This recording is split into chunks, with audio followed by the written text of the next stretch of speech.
guys, time for a model update, and this week it's been a mixed bag of a week. I've been up, I've been down, I've been great, I've been shite. I've been back for the doctors, I've had test results back as well. So, and that was a bit of a mixed bag. So, there was good news and bad news. You know, the doctor basically went, you know, the good news is it's not life threatening, which is great news. But there's also bad news then, whereby it was like, but there are things wrong with you we can't fix. There's things wrong that's going to be wrong with you now for the rest of your life. It was like, okay, alright. And my doctor was like, well, that being said, the stuff that we can fix, let's focus on, because there's no point in worrying about the stuff that we can't sort out.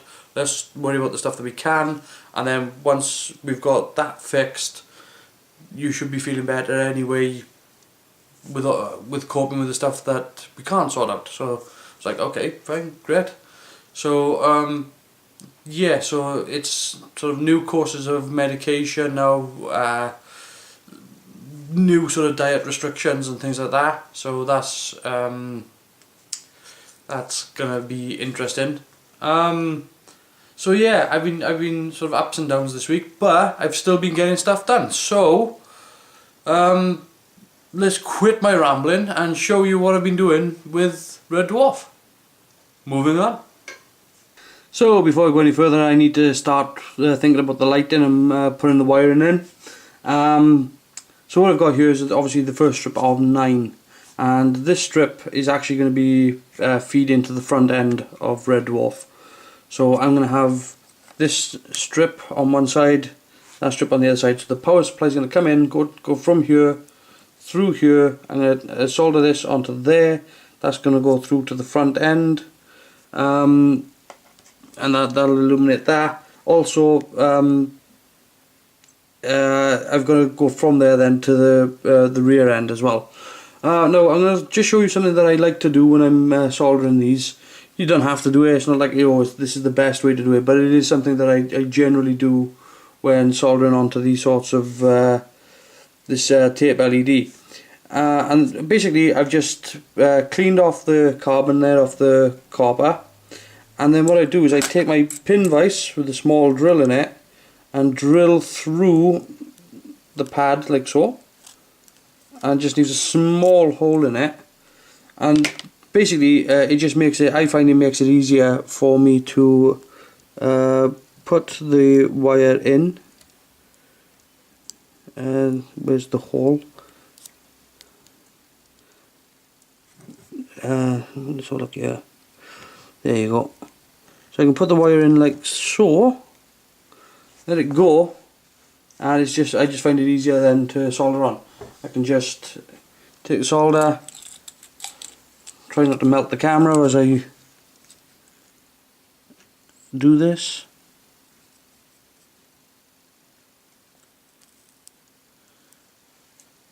And that's pretty much it. Okay, now that I got most of the soldering done, the only thing that's really left now is the engine section, which I'm not going to do until the engines are ready to go on. So, but now I've got the wiring in, it's time to fit the stand, or the internal part of the stand, to the model. And what I've done is I've printed out this, and it's a flat end cylinder with a tube, and this tube is the same diameter as this, so that goes in there like so. That's how it helps if I stay in frame. So that just basically slots in there, which is going to allow for the model to still be able to turn. The wiring is going to drop down through there, through the tube. This is going to sit on the skeleton on the inside of Red Dwarf, like so. And so it's going to be fixed at this point and at this point. So it's not going to be fixed in just one place. It's going to be fixed here and here. And there's plenty of tube there holding it in place. So there shouldn't be any... it should be really, really strong. I'm not keen on stands that only sort of go like this far, you know, that far in. And you know, it's relying on sort of that to hold it up. I'd much rather have something that's gonna be something rather decent and chunky, and provide plenty of support. Considering the amount of weight that it's going to be taking as well, it's not going to be massively heavy. I'm trying to keep the weight down as much as possible, but it does still need to be able to hold at least you know, a good couple of pound in weight. So that will be more than adequate, I think. So I'm going to fit this into the model, and we're going to get cracking on with the rest of making Red Dwarf. And there you go, the lights are now fitted inside Red Dwarf. As again, I've got the 2 strips here, I've got the 3 strips here, I've got the wiring out the back there for the engines, the wiring coming down through the stand, which is now fitted inside the model. You can see there as well that I've put this structure in here, so that this can't even shear off here. It's got nowhere to go, because obviously once that's in, you can't move from side to side. But once these decks are in as well, let me just try to do this quickly.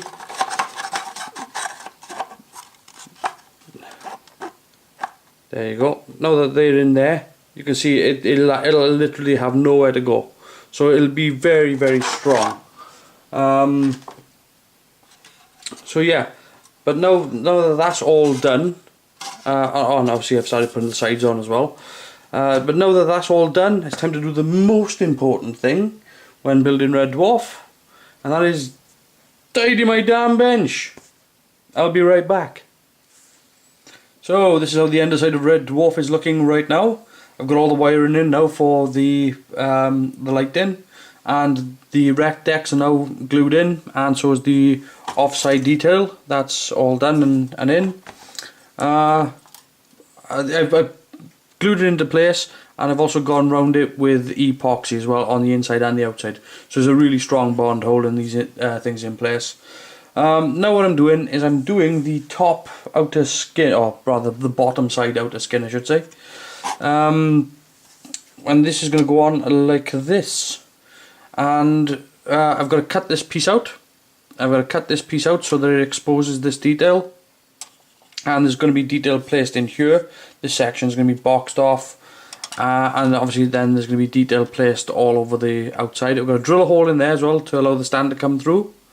Now basically when I've done the rect decks out the skin, was basically I drew a rough shape around there, roughly what I wanted it to be, and then I had sort of different lengths as well, so that I had some stuff that's really going to sort of bend in.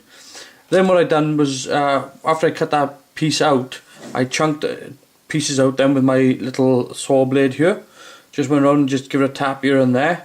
And then what I did was, to make sure that some of them have these sort of extreme curves to them, was just hold a lighter under it and just go around it, warm it all up, and then just bend it down.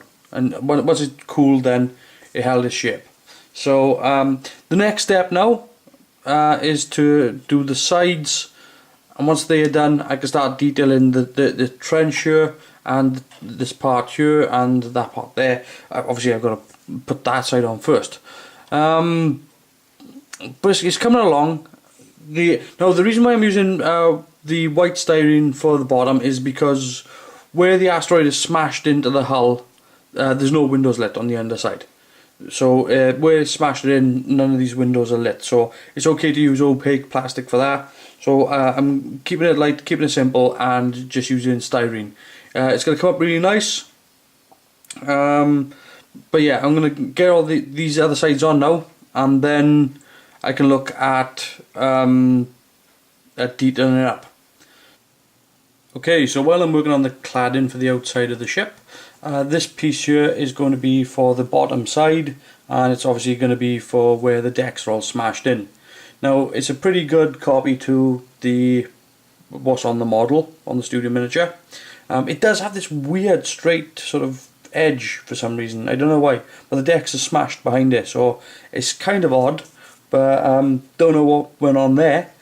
But what I'm going to do now is I'm going to mark out another set of lines now on the inside of this, because I can't cut to this line.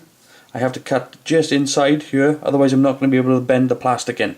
So anything that's got a hard straight edge like this corner here and this line here, yes, I'll cut to the line, But for on this part here, I'm going to come about 5mm on the inside, and then I'm going to follow it all the way around, roughly, and then I'm going to just bend the larger pieces in. The smaller pieces, some of them are just damaged edge, so I've got to go around it now and just sort of mark out what piece has got to be damaged. Like this here is a straight corner here, so that'll be cut straight. But this part here is sunken in. I've done a light mark over the top there to sort of go, right then, that's got to be buckled in. But then I'm going to come on the inside here, and that's got to be buckled in. This got to be straight, this got to be straight for some reason. This got to be buckled, and then this got to be all buckled in, and so is all this. So yeah, just going to come on the inside of that and then just bend that all in. Now when I put it on the model, like so, you'll notice that this one does not line up with this one. Now that's not a problem, because I left enough overhang there so that if you look in here, you can see there's a I can get my finger in there, so there's plenty of space, and all I've got to do is just heat that back up again and bend it right way in. And if you look on the studio model, you'll see that there's actually you've got a big piece that's actually sort of strafing straight up the inside there. So yeah, I'm kind of happy with the way it's going actually. Yeah, so I'm gonna keep marking this out, and then I'm gonna cut it out and then stick it on the model, and then once that's done, then I can start dressing it. And there you go. And that is going to work extremely well. That's fantastic. In fact, that's exactly what it needs to be. Again, I've got to bend this piece down, but that's really nothing. I heat bent all this edge in as well, so that's all looking nice. And then I went over it with a knife, then I just gnarled it up so there's gashes and gouges everywhere. But yeah, that's looking pretty much spot on. So I think I'm gonna get some glue out now, and I fix it to no. I nearly made a mistake then. Did you notice? Nearly did. There are smaller little asteroids that are embedded in the hull. I'm gonna have to drill those out first, and then I can glue it to the hull. Oof, narrow miss there. And there you go. I've now put the asteroid holes in exactly where it's got to go, and they look pretty good. So yeah, I'm pretty happy with the way they've come out. So now I can fix this on. Now I can fix it on. Yeah, that's going to look pretty good. Obviously I've got to make little asteroids to go in here, but yeah. So how I made the asteroid holes, I think because I didn't show you this, but I think it's a nice little thing. Let's have like a piece of styrene. So all I did was to get a piece of styrene, and let's choose a bigger, put a hole in it using a pin vise eventually. So I got a hole in it like that, and then all I did was, you know how they tell you how not to use a knife, you know, how not to hold it and all that? That's exactly what I do. I just sort of go around it like that, just to scruff up the edge, and then what I do then is I just come in at a really sort of steep angle just to make it a bit more beveled, and then start popping bits of plastic out like this. I mean, this sort of technique is, I mean, first of all, it's dangerous for your fingers, but it's good for if you want to make like a bullet hole or something like that. You know, say you're doing concrete and you want to put like a bullet hole in, or a shell hole. Just come at a nice steep angle there, just so I can scuff it up a little bit more, and then you get something that looks like that. I think that works really, really well. Anyway, that's that. Let's get on with applying this to the model. Okay, I'm back over on my cutting table, and I'm working on the asteroid, and you can see I've trimmed off all the sort of excess to the back end. Now, when I'm using this stuff, I like to cut with a couple of different things. So I've got my Stanley knife, but to take off the most of the foam, I use a junior hacksaw because this thing cuts through it like butter. I mean, it just goes straight through, and it's that easy to cut. It's that easy to cut and shape. So all I've done is I've gone over the asteroid and gone around it and cut out chunks like that. Taken it all down, and then for the smaller areas I've gone in with a Stanley knife and just chipped it out. But another thing I've done is I've taken a piece of foam, and all I've done is I've got some squadron putty and just put it on the inside there and just let it set up. And the reason why I've done that is because I needed a test to make sure that the squadron putty didn't dissolve the foam, because you can have certain putties that'll have a reaction. Like if you were to put something like polystyrene cement on this, it'd probably dissolve it. So I don't want that to happen. So I'm just doing a small test just to make sure that it doesn't actually react to the foam, and it doesn't. It's a nice solid surface, so that's good. So now what I'm doing now is I've got a piece of sandpaper, and where I've trimmed it down, I'm just going around with the sandpaper, just smoothing off all the stuff that I don't need. And now when you're working with this stuff, you're going to find that you're going to end up with a sort of a very scruffy surface. There's all little sort of bits there because it's very aerated. This is sort of like high density foam, but it's a little bit more aerated, so you don't end up with a really smooth surface. That's why I've got to go over it with the filler. But it is incredibly easy to shape, so you can just take chunks out of it. And I'm just taking any lines or anything that I'm putting in, I'm just putting in with the sandpaper. So but it's like, see this mound here,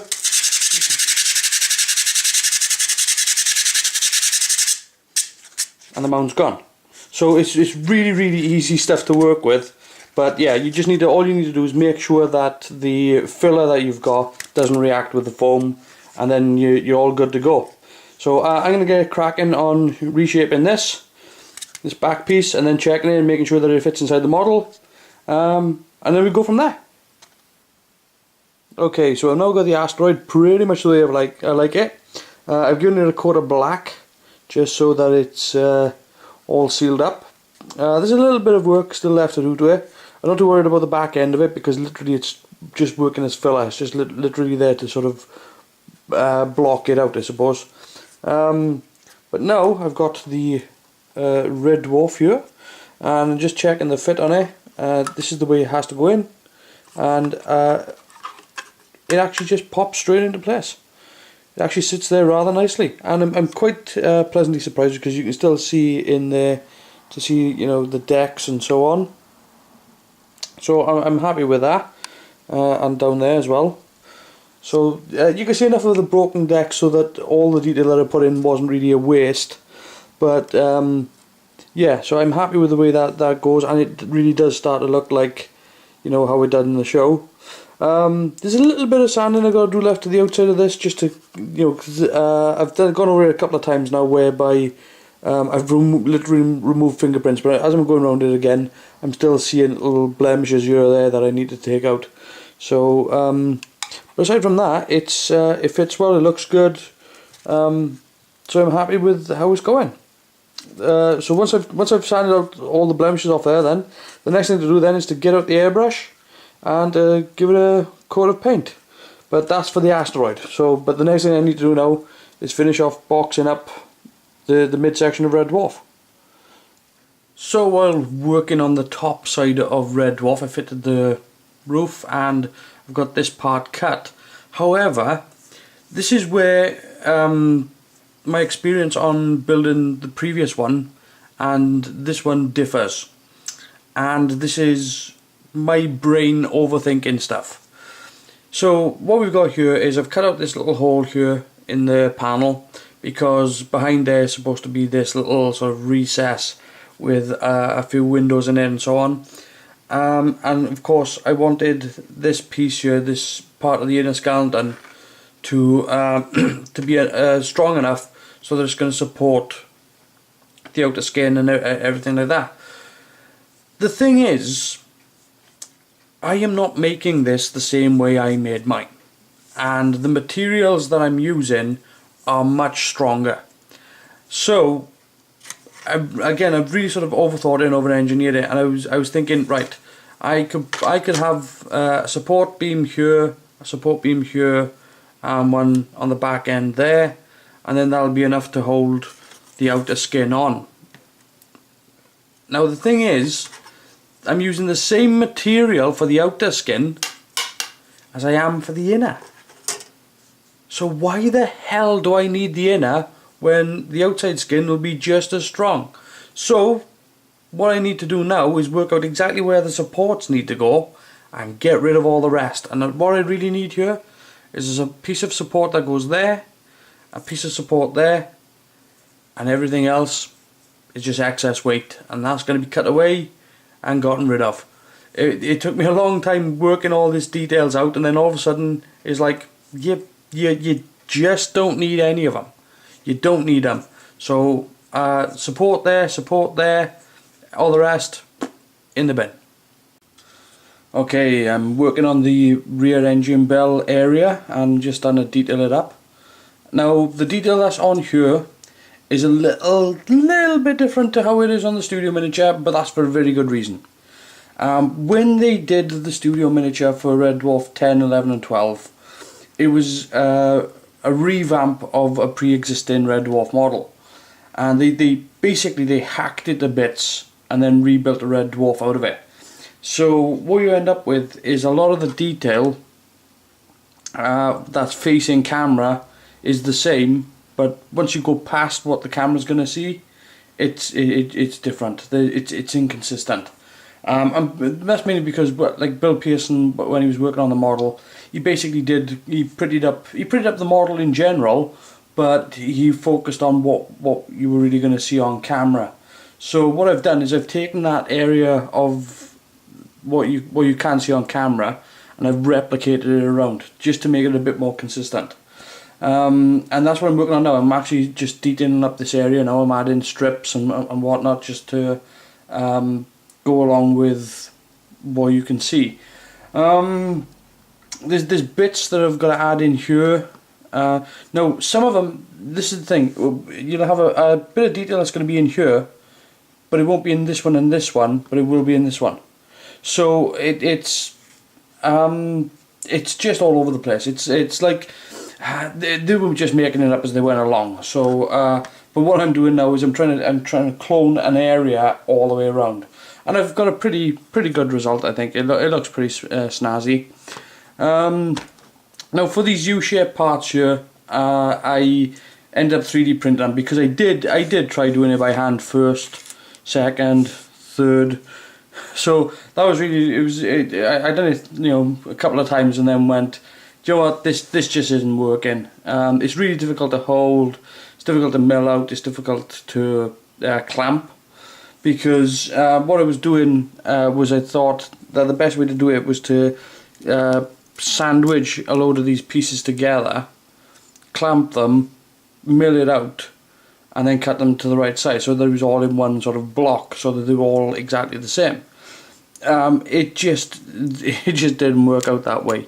So I went back to the 3D printer and printed one off, and that one seemed to be pretty fine, so I ended up doing the rest.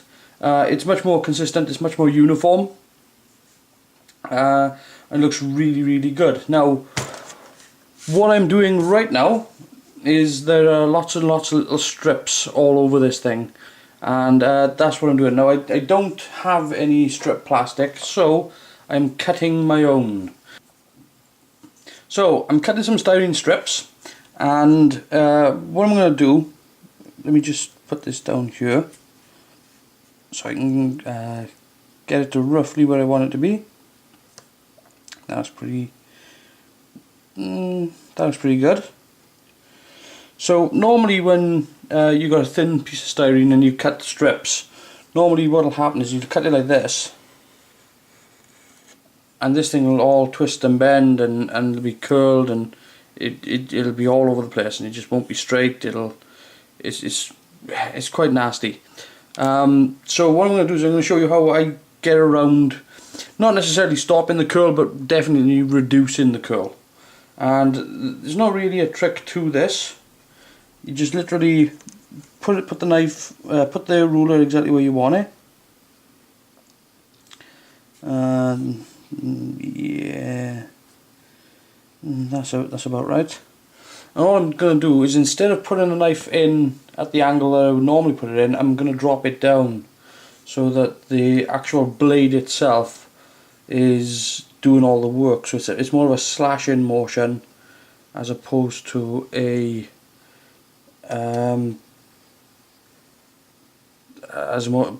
steep cut. So yeah, I'll just put this through like that, and I'm really just using the weight of the knife to cut through the plastic. So it might take, you know, a couple of goes, but what you end up with is a piece of styrene that's been trimmed off, and it's as good as any that you'll buy in a shop. There's no curl to it. It's really good to go. No twist, no bend, no fuss. Okay, so I'm back working on the asteroid, and what I've done here is that I had a coat of matte black, just to sort of get into all these sort of darker recesses and whatnot. Then what I did was I went over it with a coat of brown, which is why there's all this brown paint here. And then what I did was I went over it with a coat of like a light grey green. And what I did was I took my airbrush and took the back end off, opened up the nozzle to let more paint through, and instead of doing the sort of smooth motion that you're supposed to do, I was pumping the trigger, so it was producing this sort of spatter effect. I don't know if you can see that. Basically I was doing everything that you're not supposed to do. So but you can sort of see some of the brown there, and this sort of splattery sort of spatter effect paint. So now what I'm going to do now is I'm going to leave this dry properly, and then I'm going to go back over it with the brown. But what I'm going to do then is I'm going to use the brown to go into these sort of deeper crater points. Then I'm going to let that dry. I'm going to get a very light grey and go around the edges of these, just a sort of edge highlight with like a sort of dry brush. And then once that's done, then I'll go over it with a brown wash. And then that should be the asteroid ready to go. I mean, obviously I'll have to give it a coat of like a matte lacquer, but aside from that, it should be done. Okay, so I'm working on the upper section of Red Dwarf. I know this isn't the upper section, this is upside down, I know. But yeah, I'm working on the upper section, and this is one of the side panels, and this is going to be for this side right here. My framing is auto cock, but that's going to fit on there, like so. Now I've cut out these holes because there's a set of back boxes that are going to go behind here. So I'm cutting these out. Got to get those done. Get the back boxes built, and then and then these panels then can be fitted to the side of Red Dwarf. Now what I'm doing now is I've chopped these out, so I'm just currently going around it with a file and just cleaning up all those edges. It's one of those things that you got to do, really. I mean, it can be a bit cathartic if you've got a lazy afternoon or something and you're just sitting down, put something on Netflix or and whatnot, and just, you know, be giving these a clean out. It's a bit of a pain in the ass, but you know, it's got to be done, and you do end up with a really nice finish. So, well, there we are. It's one of those things. So yeah, I'm gonna crack on with that and get that cleaned up, and then I've got the other side to do. So that's, oh, by the way, I put these in here. These are stoppers, so that it can only come so far across the hull before it'll reach a dead stop. So that's the point of those. So it's sort of like a home positioning thing. What else we got? We got the engine. which is now all sort of detailed up.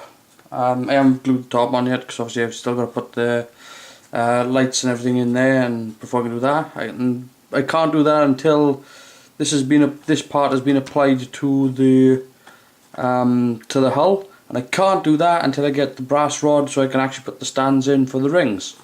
So, and I'm still waiting on those to arrive. So that's annoying. That is, when you're waiting for stuff to arrive, and they should have been here, a couple of days ago. So yeah, waiting for the post. So there's that. I've also got one of these done. Oh, getting done. So one of the forks for the front end. There's a lot of detail to go over here, so what I've got to do now is I'm just going to sand this smooth, because if you look at it, there's a lot of crap on the front of it now where I've been dropping it on the floor. Sorry about that.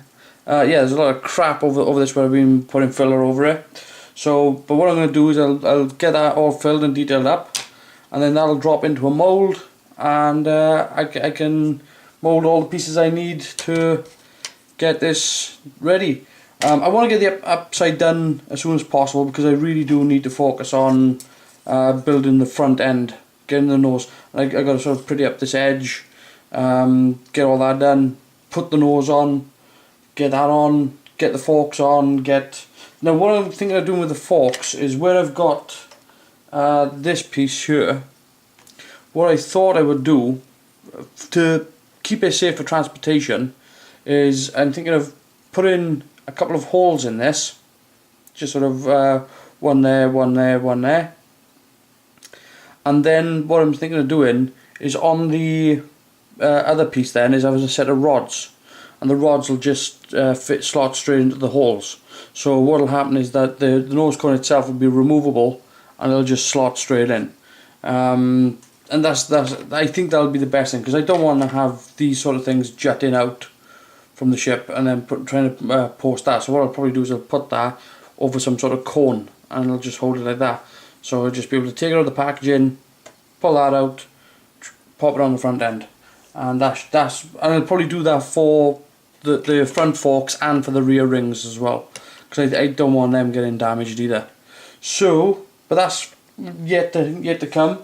But as of right now, yeah, I've got to crack on with doing the upside of Red Dwarf, and yeah, finish off detailing all the bottom section as well. Now for the bottom section, all I've done is I'm just applying these little sort of square plant-ons and everything.